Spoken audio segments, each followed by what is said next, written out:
Hello and welcome back to the channel. Today is my day off work and I've already got planned what I'm going to be doing. In this version of Van Vlogs, I'm heading out of my comfort zone bubble. I'm going outside of my local area or within, say, around a 5 to 8 kilometre radius, and I'm heading to the city of New Westminster to explore the Westminster Quay. Usually when I go to New Westminster, it's to go to the landmark cinemas there, and you've seen me mention it many times on this channel. You've seen me filming my journey from my house to New Westminster via the SkyTrain. You will know that I've been here a couple of times. So me visiting here today is definitely not my first rodeo. However, I haven't really explored New Westminster for what it has to offer. I've only really gone there with the sole intention of watching a film and not really gone there to see what is around. I've been thinking of ideas for what to do for my next van vlog, and honestly, I was interested in walking around Westminster Quay. Now, New Westminster itself used to be a very important rail and port city during the early days of Canada's foundation. In fact, New Westminster was originally known as Queensborough under the guidance of Queen Victoria. The city was founded in 1859, and in 1860 it was incorporated as the first city within the province of British Columbia. From 1859 to 1866, it was the capital of the province before Victoria took that title. As in Victoria, a city on Vancouver Island, for those who do not know. Just to avoid the confusion between Queen Victoria and Victoria. There is a Victoria City and New Westminster, and they're two separate things. But anyway, I know that Westminster Quay is absolutely booming in the summer. I've seen pictures of it, and I went there during the summer, but I didn't really see enough about it or have enough time during that visit to film a vlog. This time I'm heading back to New West. I'm going to be seeing what the quay is like and taking a stroll around it. Judging by looking out my window, it doesn't look too bad outside. Maybe a little bit on the colder side, but we're expecting spring temperatures this week in Vancouver.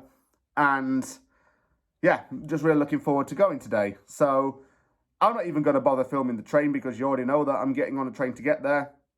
I'll see you when I arrive in New Westminster.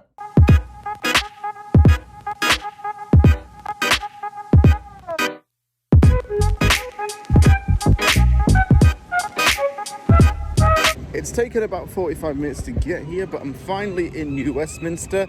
Took quicker than I thought, you know, actually. I took public transit to get here, and the roads are relatively dead. Just want to add as well, I think it might be spring break right now or something like that. School seemed to be out because there were a lot of kids about when I got off at Metrotown Station. And just as I look up right now, there's another reason why I like to come to New Westminster, because look what they've got here. Apparently, there is like an art gallery and a tourist information centre within inside the Anvil office tower, and there's something to do in terms of an activity. I'm not going to do it in this video, but I think, because that's called Anvil and my channel's called Anvil and people on West Ham Twitter call me Anvil, I'm going to have to go back someday. I mentioned that New Westminster is around 160 years old. It was first incorporated as a city in 1860. As with a lot of older buildings in Vancouver that are indigenous to the 19th century and the early days of Canada's foundation, they will be often built out of brick. This Salvation Army building is built out of brick, as you can see, and it's kept its original structure.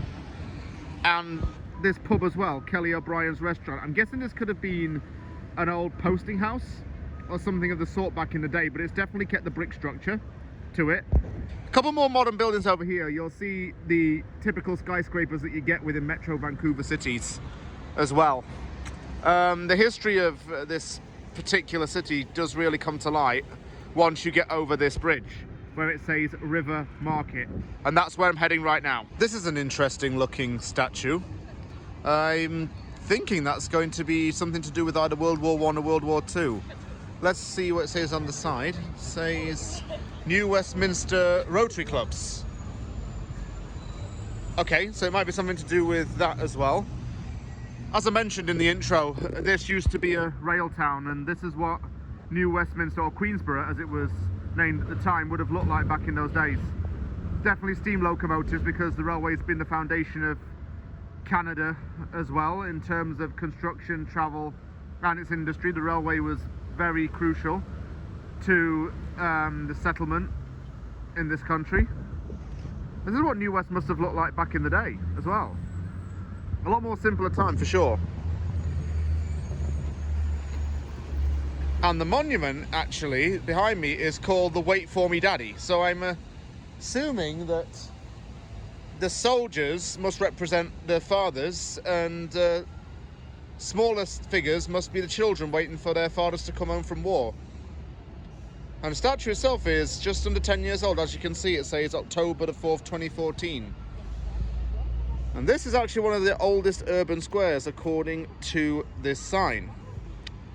It says in 1886 a branch line connecting New Westminster to the Canadian Pacific Railway main line was completed, and it spurred investment in city lands. As you can imagine, business owners, corporations at the time, and entrepreneurs therefore wanted to settle here.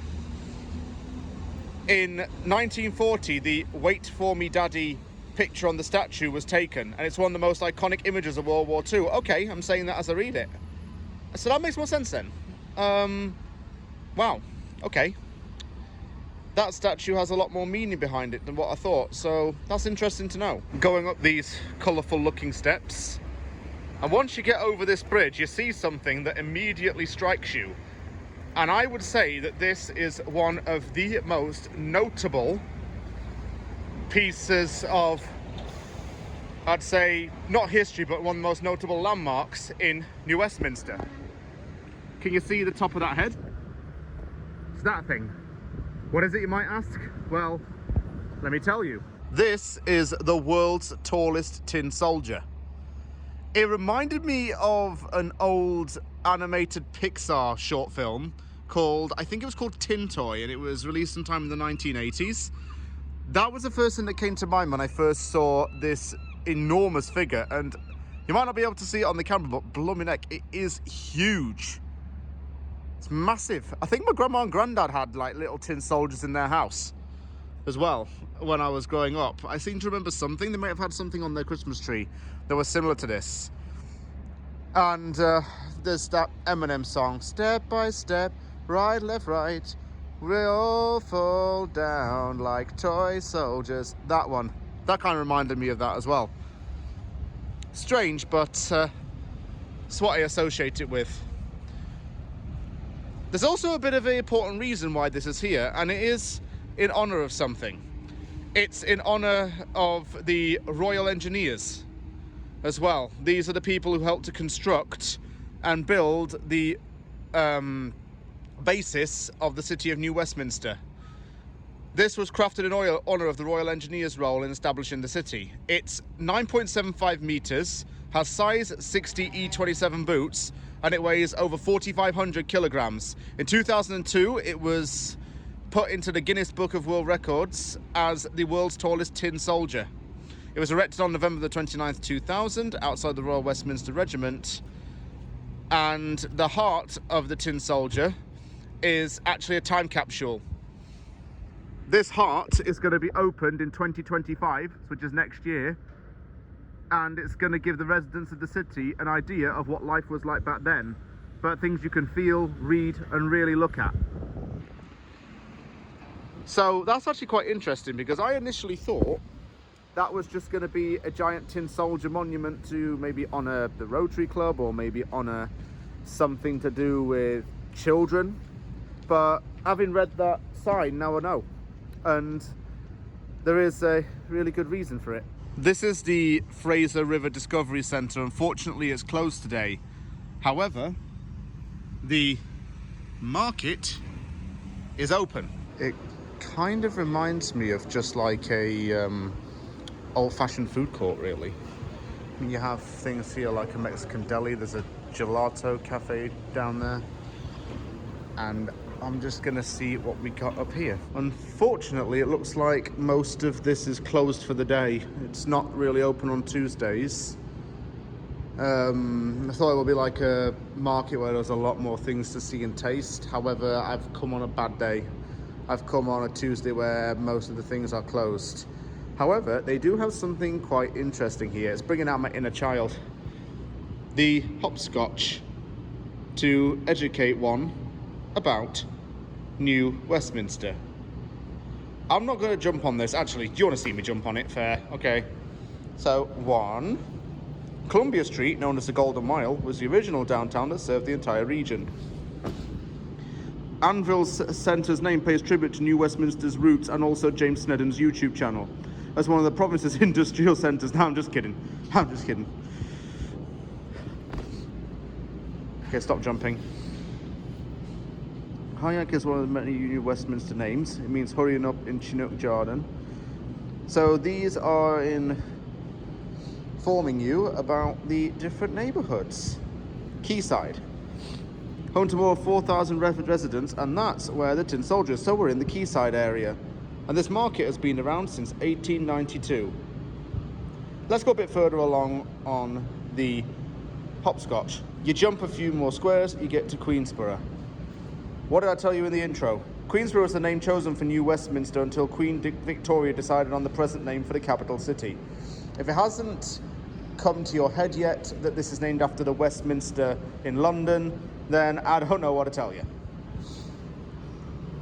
Up next you get Connaught Heights. It was the last neighbourhood to be incorporated more than 100 years after the founding of the city. So that would have been sometime in the 1960s, and it's named after the Duke of Connaught, the first member of the royal family to become Governor General of Canada. For those who do not know, the Governor General is the royal representative of a British Commonwealth nation. It's the person who provides what is called royal assent to the bills and the laws of Canada, because King Charles can't be everywhere all at once. The Governor General has a very significant role in Canadian politics. We cannot go to war without the Governor General say so, nor can we pass a bill or have an election. The West End. Every city's got one of these. It was originally called Honeymoon Heights due to the rapid construction of homes for younger couples.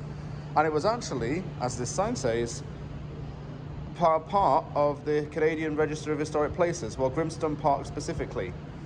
There's a music festival that goes on here on 12th Street. Maybe I'll go and check that out and find out when it's on. Then you've got Brow of the Hill. Look at that crown.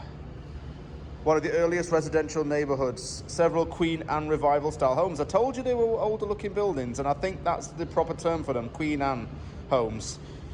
Do you want me to see me jump some more? Okay, let's jump. Moody Park here as well. So it's got a swimming pool and some recreational facilities. Lawn bowling, something my granddad would have liked doing. Uptown. I'm going uptown. Sounds very trendy. Didn't become a commercial hub until the 1950s with the opening of the Woodward's department store. See, I told you something trendy was going on. There's a theatre as well. Queen's Park. Seems to be a lot of places in Vancouver with something to do with royalty and then the word park after it. There's a time capsule there which will be opened in 2061. I should be still alive by then. Named to honour Queen Victoria. Oh, what a shock. New Westminster was known as the City of Beautiful Homes. Oh, okay. Glenbrook North has a specific grid street pattern. And it's named after Glen Creek, that was buried and filled as the area to become a residential neighbourhood during the industrial boom.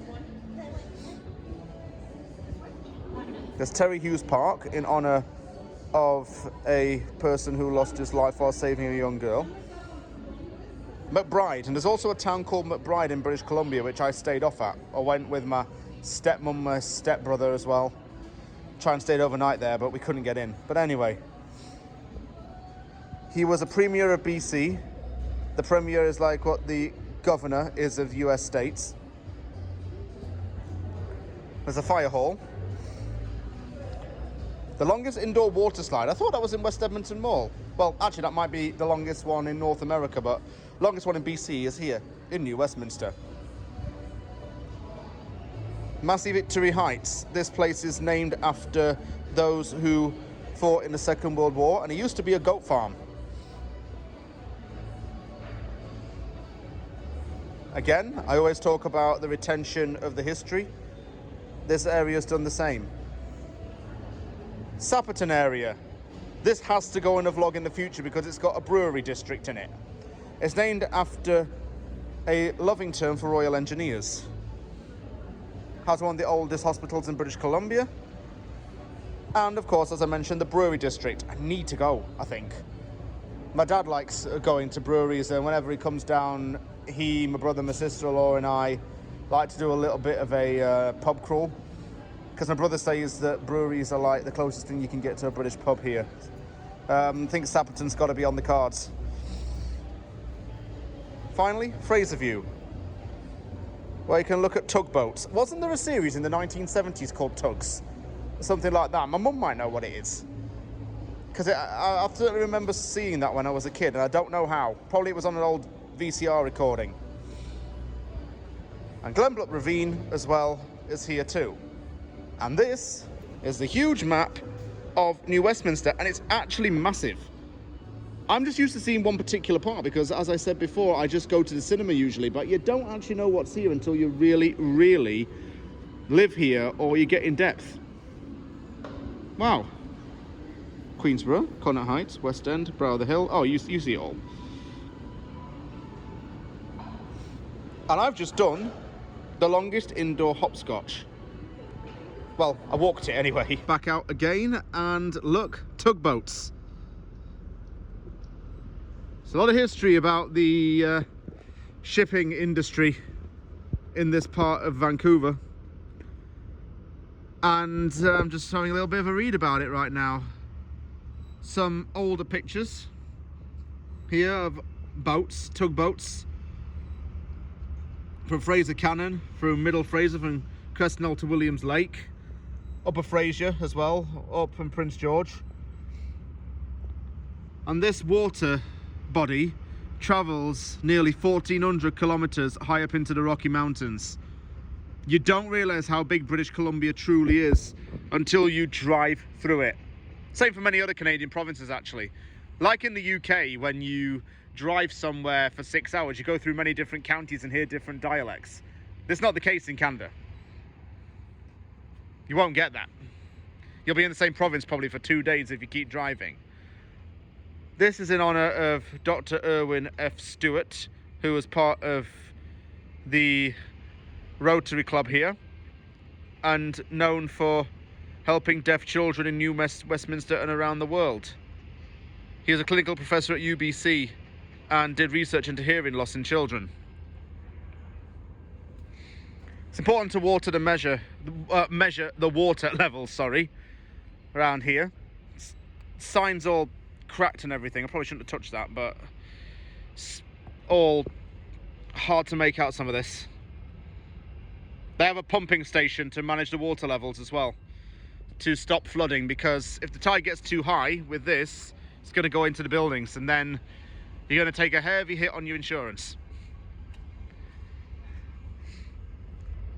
The tugboats work in the river all the way from Hope, which is on Trans-Canada Highway 1, throughout the valley and into the sea. They travel for long distances carrying these ships. And they even have barges as well to help out too. They're small, but they're powerful, and they can carry ships 500 times the size of a tug. The market's been around for 100 years. It started out in 1892, and then it was built around the wharf, and then a new market was built for the families of the Army and the Navy.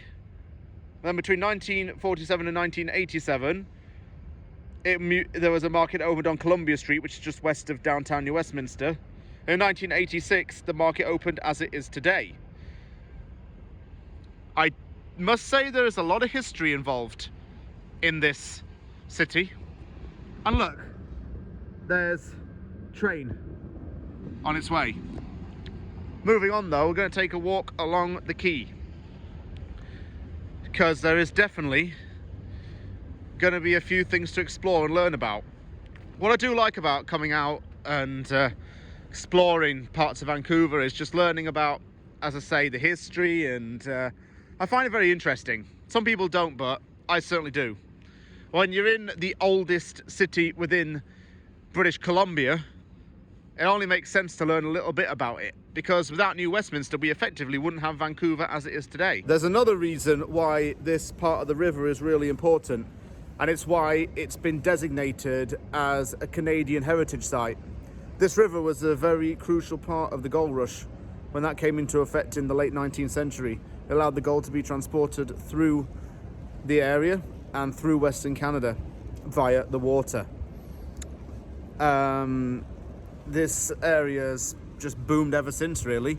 Gold rush is always a significant time in any city because it allows, well, interest, it allows job opportunities, and in the 1870s that really did happen.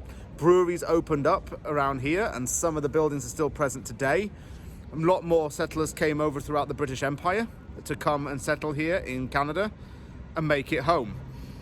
This old looking steamship, known as Samson Fifth, is a example of part of the heritage of the time. This is the kind of boat that would have brought settlers over. Speaking of which, not only have I just told you something interesting about Samson Fifth, but it's actually a historic site of Canada as well. It's a snag boat, so I apologise for calling it a steamboat, and it was used for some of British Columbia's most important transportation, fishing and logging of rivers.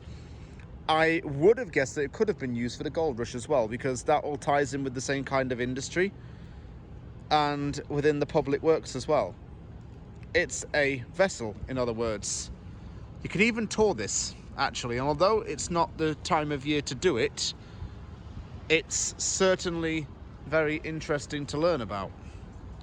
Look, I think that's been kept in the original kind of structure as well. You can tell it's very run down, it's not been painted or anything, and that's okay.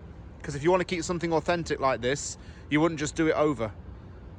And yeah, look at it. All those ropes and wooden boards on it. Yeah, I can definitely see this being used for a very good purpose back in the day. I think I'll do a bit of this walk, the Waterfront Esplanade. I think I've pronounced that correctly. It's about 2.5 kilometers long and across the water as well. Another big industry in New Westminster for the period was the logging industry. How do you think a lot of things were built back in those days? Timber. And again, the water served the purpose as a transport link. In British Columbia's vast forests, there was definitely a lot of wood to be found, and there still is a lot of wood to be found through logging, timber, and also the labour industry as well. So these tools and materials in their natural form are usually transported on the water or through the mainland on the road. Back in the day, they would have been coming in on huge amounts of boats and settling down here to be either moved to other parts of the province or other parts of the lower mainland area. I've stopped and read a few of these on the journey, but there's a good reason for it. This is a reference point for something for me to talk about. Biodiversity always has to be mentioned in something like this. There are native species that you can even find in a garden that belong in this river. I've spoken about biodiversity, can't speak, in other videos. I've done it when I've walked in parks or around lakes in Burnaby, and this place is no exception. Here's an interesting fact. Taxol, an important cancer-fighting drug, is derived from the western yew tree. Oh wow, didn't think you could get it from that, actually. There's kind of a detailed map of all of the river links. So the Fraser Basin is around here, where Vancouver is, goes all the way through Kamloops, Lillooet, up to Prince George, then even all the way up into that way, towards the Yukon. Vast array of animals are here, indeed. Haven't really seen any yet, though. I've seen maybe a pigeon, but that's it. Over there you can see those cranes to lift cargo up. And ports tend to have Canada's official government logo on them because they're considered like national transport facilities. I think I'll hold off on reading the information boards for now and go somewhere a little more scenic. And as luck would have it, on this parkway there is a scenic route. I think that this hut behind me might either be a guardhouse or a pumping station. It's definitely in a very narrower location to other parts of the river. It's also close to where the sewage pumping facility is within this river itself.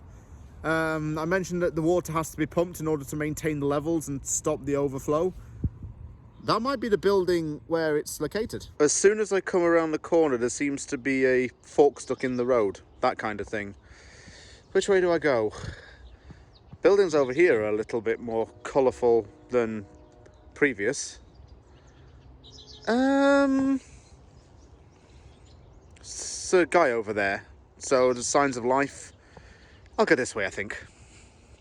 See what's up here. One quite obvious reason for the houses being bright colours is so that boats can see them during heavy fog.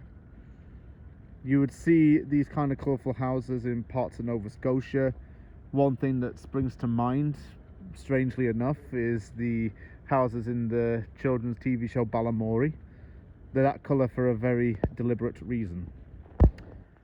I have to say, when I look at the houses in this kind of area,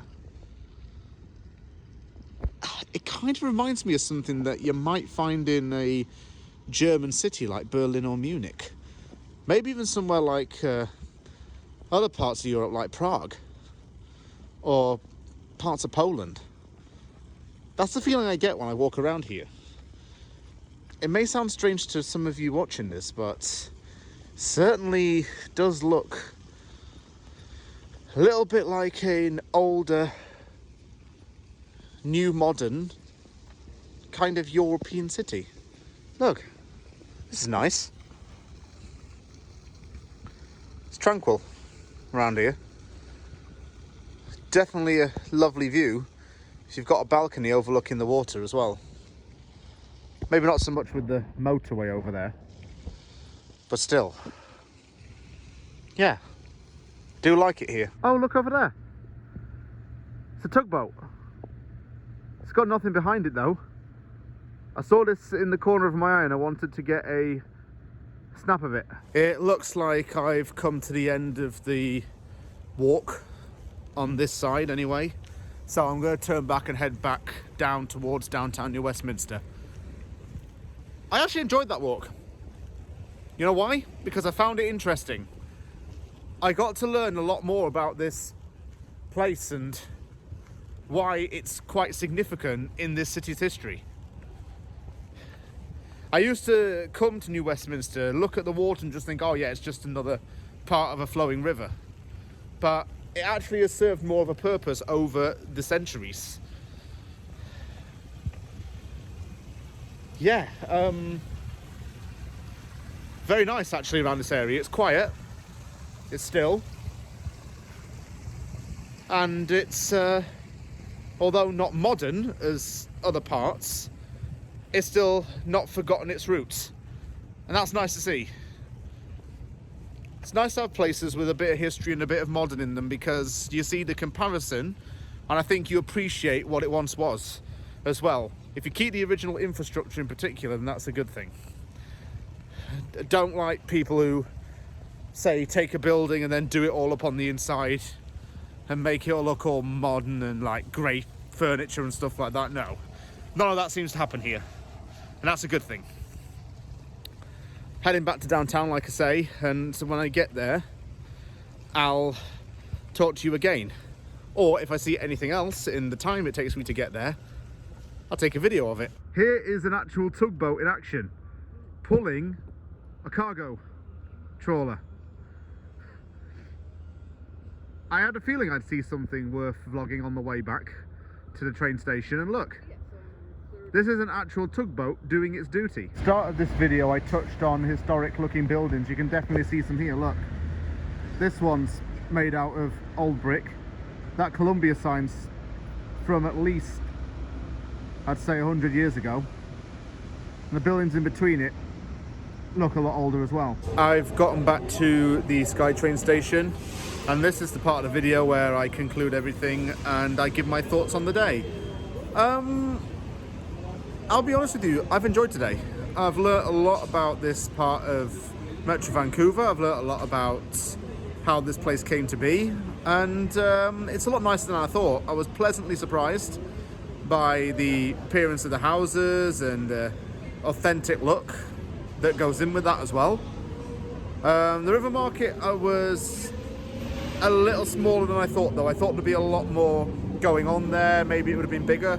I suppose when I think of market, I think of what it's like on Granville Island, or maybe like the Richmond night market, where it's generally busier.